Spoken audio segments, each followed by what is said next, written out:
papunta kami dito, nagsakay ako ng Philippine Airlines. Tapos, sa Philippine Airlines, nag-advertise doon sa kanilang screen ang New Star Hotel. Tapos, doon sa ad nila, merong mga tourist spots ng Pilipinas. So, iba-ibang tourist spot. Pero sobrang nairita ako, hindi sa New Star Hotel, pero sa isang portion ng ad. Kasi, nakalagay doon, sa Tacloban daw,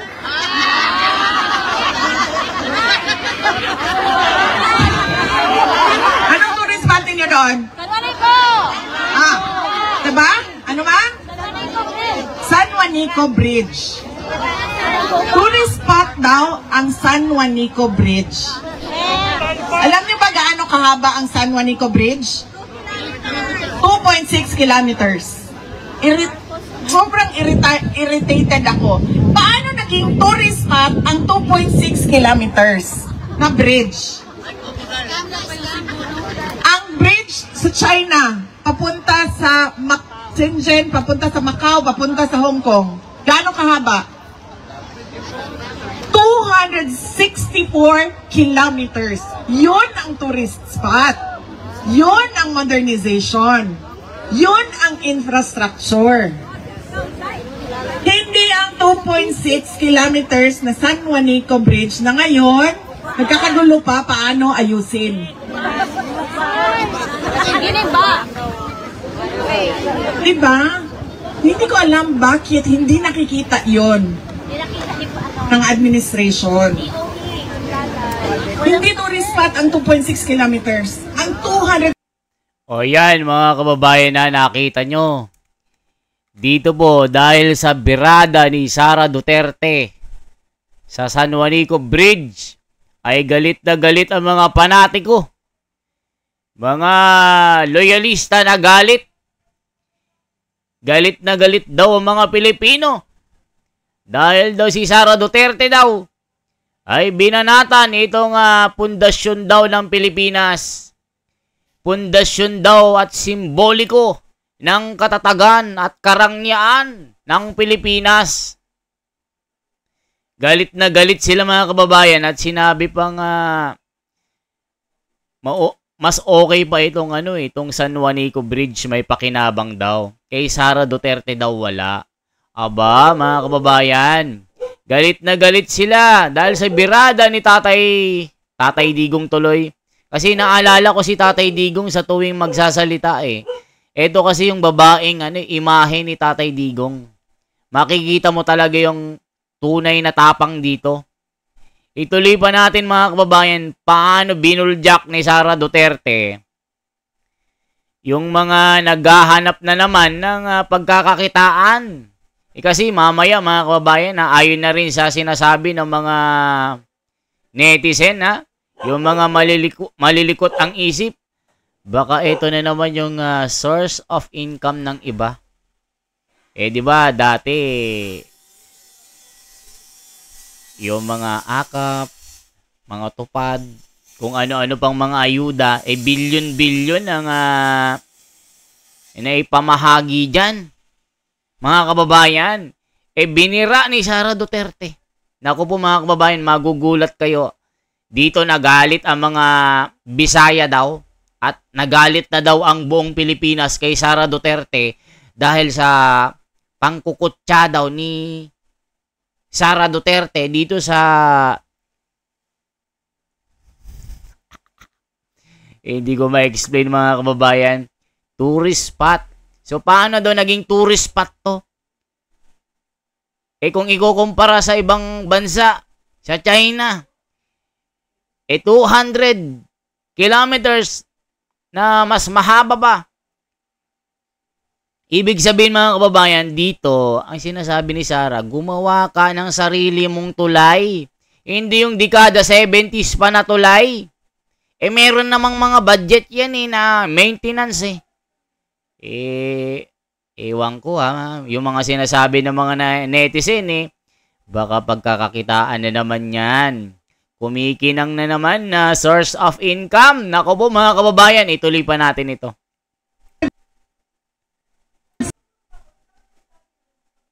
...64 kilometers, yan ang tourist spot.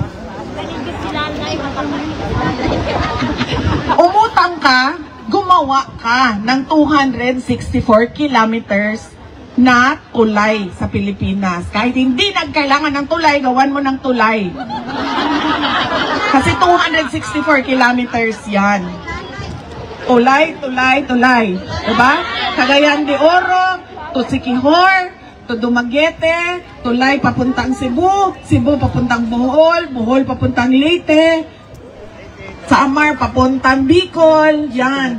Romblon papuntang Marinduque, Marinduque papuntang Batangas, ala, tulayan mo yan lahat. Yan ang tourist spot. Philippines, the country of bridges. Yan ang tourist spot. Huwag na akong bigyan ng Yari si ano dito, ano? Sasabihin ninyo sa akin, tourist spot ang 2.6 kilometers. Ang galing mang asar ni Sarah. We're living in the 1970s. Diba? Ekonomiya, maganda sa papel. Utang, na wala tayong nakikita kung saan napupunta.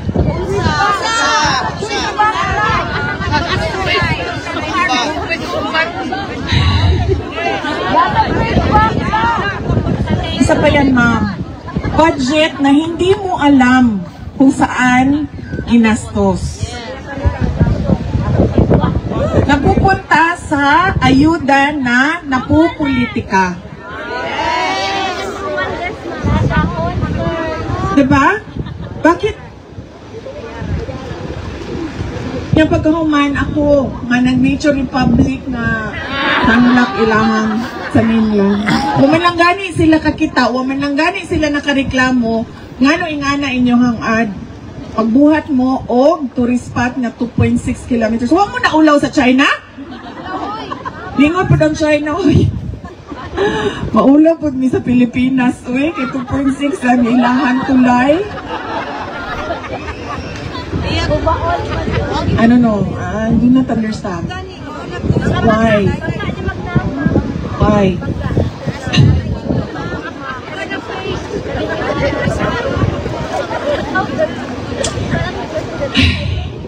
Foreign policy.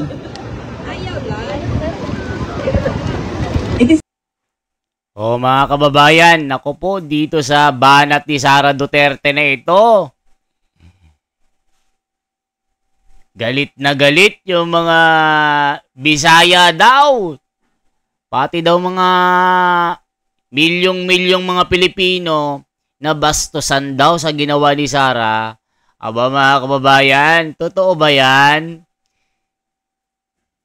Ang sinasabi lang ni Sara dito, gumawa ka naman ng legasiya mo.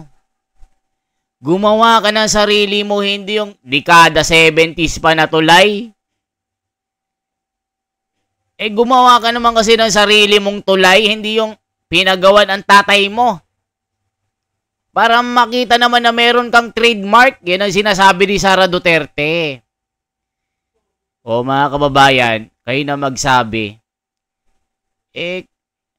Magaling talaga si Sara, no? Lumalabas talaga yung pagiging ano niya, yung nakikita ko kay Sara Duterte yung pagiging ano niya, yung si Tatay Digong, ang galing mang asar.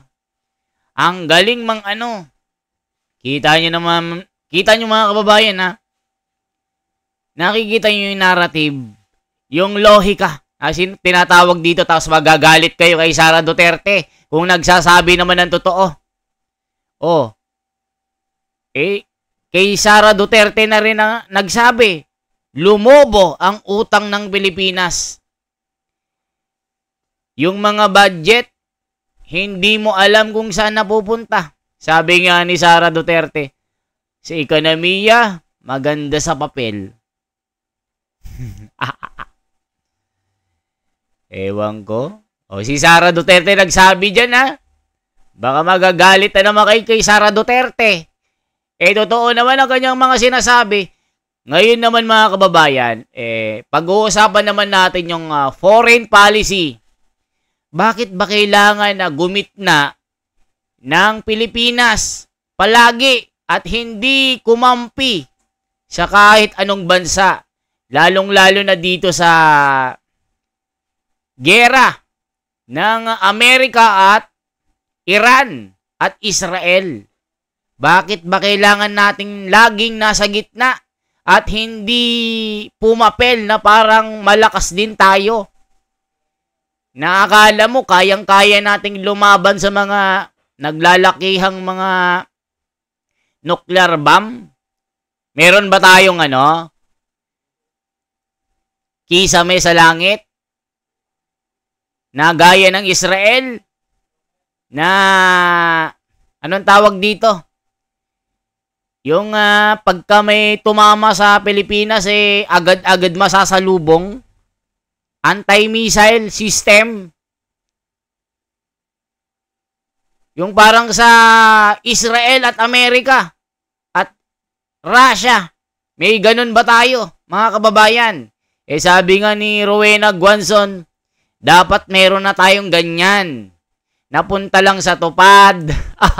Napunta sa akap na kung ano-anong mga ayuda. Doon inilaan yung missile defense system natin. So ngayon, nako, may birada si Sara Duterte dyan. Ituloy natin.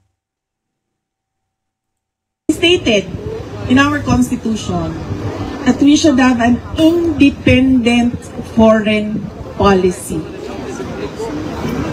that do not lean to a foreign power, that do not favor US or do not favor China. Yan na lang ang example natin kasi yan naman ang reality natin. Yung gitgitan ng US at China. We already won in the arbitral award. We already have an award from that case that we filed with using the UN Convention on the Law of the Seas. Nanalo na tayo dyan. Alam na ng buong mundo na sinabi sa arbitral award sa Pilipinas yan. And therefore, the only thing that you need to do is force the recognition and the implementation of the award through diplomatic channels. Hindi yung kikilingan mo, tama ba ang Tagalog ma'am? Kikilingan mo ang isang foreign power, papapasukin mo ang mga missile ng foreign power sa bansa mo na alam mong kinaiinisan noong kalaban niya na wala ka namang kinalaman sa gitgitan nilang dalawa. That is not independent foreign policy. Yung problema na... Alam mo, may punto si Sara Duterte dito. Hindi ka pwedeng kumampi sa kahit sinong bansa. Dahil magagalit sa'yo yung kabila, gaya ng China.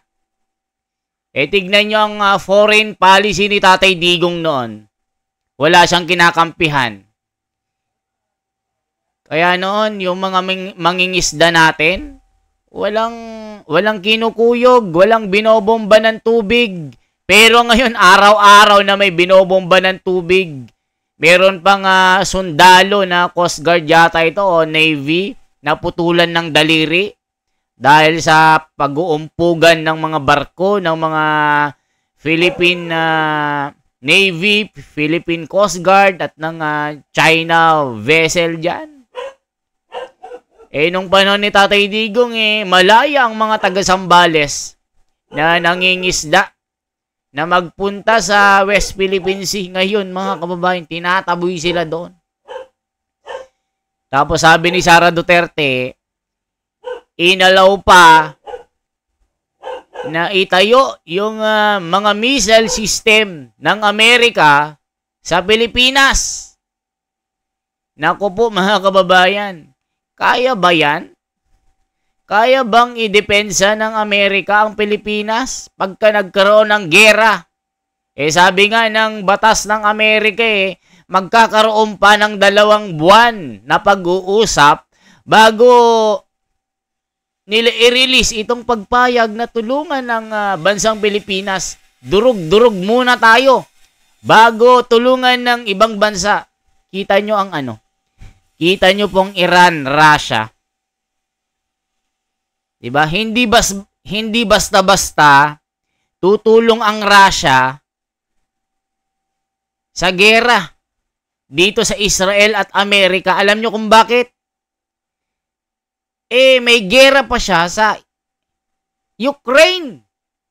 Pati China po mga kababayan. Hindi po yan basta-basta sasali sa gera. Merong mga sinusunod dyan na mga protocol. Kasi kung si Putin ay sumali sa gera ng Iran at Israel at ng Amerika, yung advantage po mawawala. Kasi nga baka dito bumagsak yung ekonomiya ng Russia. Hindi pa nga natatapos yung gera niya sa Ukraine Kaya tignan nyo po mga kababayan, hindi po siya sumasali. Pati China po. Pinag-aaralan nila yung mga nangyayari. Kasi pag sumali sila dyan, maapektuhan din sila. Kaya ang ginagawa lang po ng Russia ngayon, nagsusupply po sila ng mga missile. Yan ang sinabi ni Vladimir Putin. Pati itong China magsusupply pero they are not direct to interfere to the war of Israel between Iran and America. Kayo ba, halimbawa kayo po, Pilipinas, may gera ka sa Marawi. Tapos, gusto mong makialam dito sa gera ng ibang bansa. Dito muna, tapusin ko muna yung problema ko. Ipasugod mo yung mga sundalo mo. Makikipaggera ka sa ibang bansa, pero dito ginugulo ka ng ibang mga tao sa bansa mo. Siyempre, pag-iisipan mo yan. Ganyan ang ginagawa ng mga sa international na pag-uusap tungkol sa politika. Iba ang usapan sa international. Tuloy pa natin. Sa West Philippine Sea do not make up our entire relations with China. And so therefore, there is no that case that we filed with using the UN Convention on the Law of the Seas. Nanalo na tayo dyan. Alam na ng buong mundo na sinabi sa arbitral award sa Pilipinas yan. And therefore, the only thing that you need to do is force the recognition and the implementation of the award through diplomatic channels. Hindi yung kikilingan mo, tama ba ang Tagalog ma'am? Kikilingan mo ang isang foreign power, papapasukin mo ang mga missile ng foreign power sa bansa mo na alam mong kinaiinisan noong kalaban niya na wala ka namang kinalaman sa gitgitan nilang dalawa. That is not independent foreign policy. Yung problema natin sa West Philippine Sea do not make up our entire relations with China. And so therefore, there is no reason for you to lean towards the US. You have to always stay in the middle because you are not a part of the bigger conflict. You always stay in the middle. You are friends with US? Yes. You are friends with China? Yes. And why not? Diba? And we are friends with Australia. Yeah. very good bilateral relations with Australia. In fact, we want to take it to the next level and forge stronger ties with Australia. And not just Australia, with other countries as well. So, I do not understand. Ayan mga kababayan, nakita nyo po. Nako, sa darating na 2028 mga kababayan, talagang dito malalaman. Nako po, ilalampaso ni Sara Duterte ang kanyang kalaban kahit sino pa yan. Ang babanggagiba. Lalo na pag si Marcoleta ang naging katandem niya bilang vice-presidente ng Pilipinas. Sara Marcoleta. Naku po mga kababayan. Yari. Yari na ang kalaban dito. Malulusaw dito. Sasabihin nila, nagtataas na naman ng kilay ang mga panatiko na mga bangag dito. Mananalo ba yan? Pweh, gano'n yung mga nukulokoy. Mananalo ba si Marcoleta? Totoo? Ganyan din ang sinabi nyo eh. Ganyan din ang panlalait nyo kay Caro Dante Marcoleta nung tumatakbo bilang senador. Na sinasabi nyo walang karisma, walang dating, hindi kilala ng tao. Anong nangyari? Ba't landslide? Nanalo. Lahat ng dinala ng kapatiran, nanalo. Yan ba ang walang dating? Ba't nanalo? Baka maging vice-presidente yan. Magtago na kayo. Napakalakas sa tandem ng dalawang ito. Sara Marcoleta. Duterte Marcoleta. Yari. Naku po mga kababayan, dito nyo makikita ang tunay na lakas ng sambayanang Pilipino. Ibangga mo si Leni Robredo. Naku po. Magiging tao-tauhan na naman yan. Sino ang magiging kalaban ni Sara Duterte na malakas? Risa Hontiveros? Naku po, mahinang klase. Mahinang nilalang. Sinong maging kalaban niya? Sinong kalaban ni ni Marcoleta? Coco Pimentel? Naku, mahinang klase. Sa Senado nga, mahinang klase yan eh. Sino itapat nyo? Either, mga kababayan kung gustong tumakbo ni Marcoleta, mananalo yan. Naku, ang babangga, giba. Ano masasabi nyo dito? Naku, kaya ginagawa lahat ng mga anti-Duterte. Ginagawa lahat ng mga bangag. Ang pagsira at pagyurak sa mga Duterte na para mawala sa politika. Kaya nga pinipilit nilang ma-impeach si Inday Sara. Maniniwala sana ako sa inyo kung talagang sinusugpo nyo ang corruption Pero hindi.